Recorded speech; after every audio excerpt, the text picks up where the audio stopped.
পূর্ণাঙ্গ সামরিক সংঘাতের দ্বারপ্রান্তে দাঁড়ানো এক অগ্নিগর্ভ বাস্তবতা। প্রশ্ন হলো, এই যুদ্ধ কেন, কারা এর পেছনে, আর শেষ পর্যন্ত ক্ষতি কার? চলুন একে একে বিশ্লেষণ করি প্রশ্নগুলো।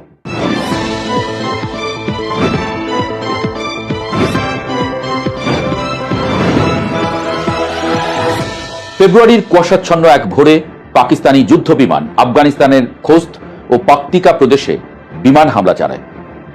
ইসলামাবাদের দাবি এটি ছিল সন্ত্রাস বিরোধী প্রতিরক্ষামূলক আঘাত। লক্ষ্য ছিল তহরিকি তালেবান বা সংক্ষেপে টিটিপি। এই টিটিপি কারা? এরা মূলত পাকিস্তানি তালেবান, যারা পাকিস্তান রাষ্ট্রের বিরুদ্ধেই যুদ্ধ ঘোষণা করেছে।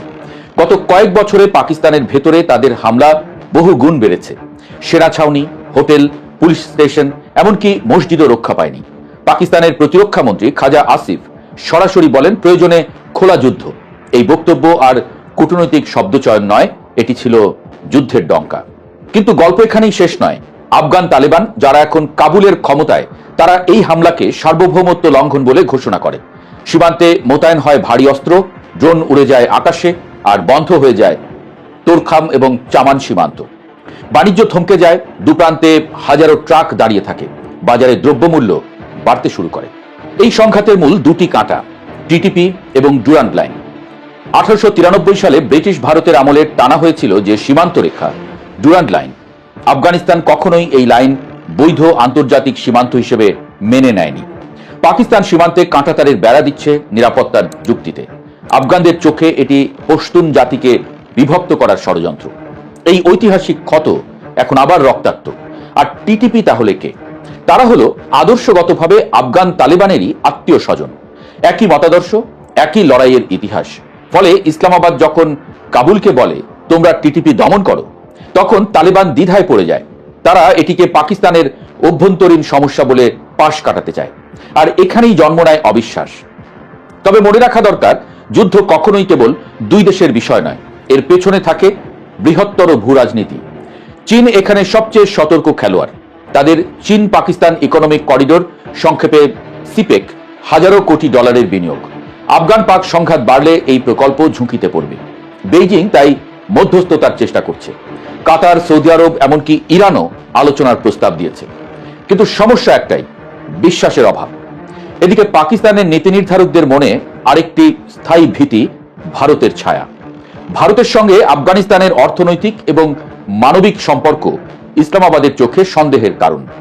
যদিও কাবুল বলছে তারা কারো বিরুদ্ধে তাদের মাটি ব্যবহার করতে দেবে না। তাহলে কি ভারতের হাত আছে? প্রমাণ নেই, কিন্তু সন্দেহই এখানে বাস্তবতাকে প্রভাবিত করছে। যুদ্ধ মানেই ক্ষতি আর ধ্বংস। পাকিস্তান ইতোমধ্যে চরম অর্থনৈতিক সংকটে।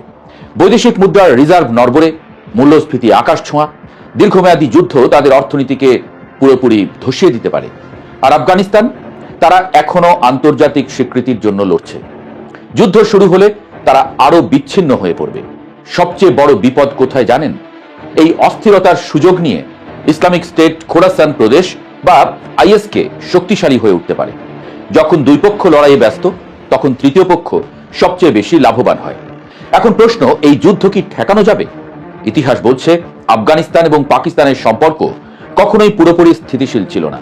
একসময় পাকিস্তান যে তালেবানকে কৌশলগত সম্পদ ভাবত, আজ সেই শক্তি তার সীমান্তে নিরাপত্তা ঝুঁকি। এটি কেবল সামরিক সংঘাত নয়, এটি ভুল কৌশলের বুমেরাং। পাকিস্তান ভাবছিল কাবুলে তাদের পছন্দের শক্তি ক্ষমতায় এলে সীমান্ত শান্ত থাকবে, কিন্তু বাস্তবতা উল্টো। তালেবান রাষ্ট্রে পরিণত হয়েছে, তাদের নিজস্ব হিসাব নিকাশ আছে। তারা আর কারো প্রক্সি নয়। তবে শেষ প্রশ্ন, কার জয়? যদি যুদ্ধ দীর্ঘস্থায়ী হয়, পাকিস্তান হারাবে অর্থনীতি এবং অভ্যন্তরীণ স্থিতি। আফগানিস্তান হারাবে আন্তর্জাতিক স্বীকৃতির আশা।